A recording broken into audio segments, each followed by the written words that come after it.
a few minutes, I'm going to share some very important information with you about Social Security disability. I'm not connected with Social Security other than falling through some very large cracks in the Social Security disability safety net. See at the top of that, you don't want to see that. You don't want to get an unfavorable in the mail. Because of litigation somewhere, hope in the future, I will not tell you the name of the attorney who let me down, but I will show you what he did or did not do and how you can hopefully protect yourself. Number one, this is a physical residual functional capacity assessment. This is just the first page.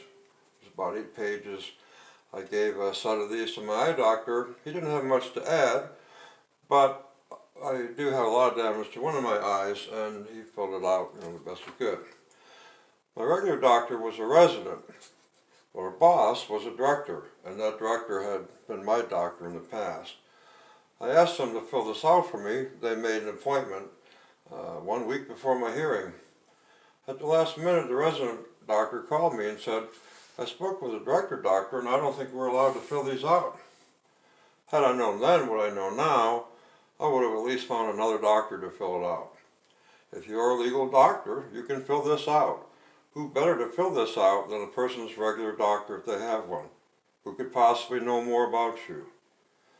Now, the doctor I mentioned saved our son's life twice when the local hospital almost killed him, and I have no intention of mentioning her name. But I hope every doctor who watches this video, if any, will at least look into this if you do not believe me. My attorney said some doctors don't like to fill them out.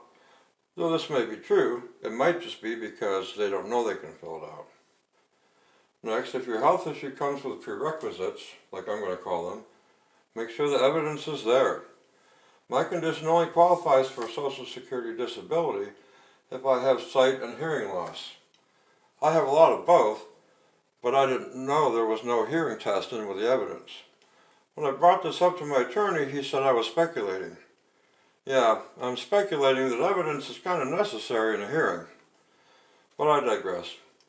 Finally, if you lose your case, you can introduce new evidence when you appeal it.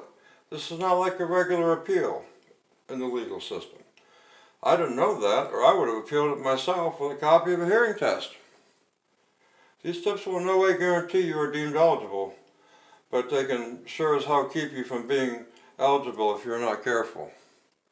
Good luck. We're all in this together.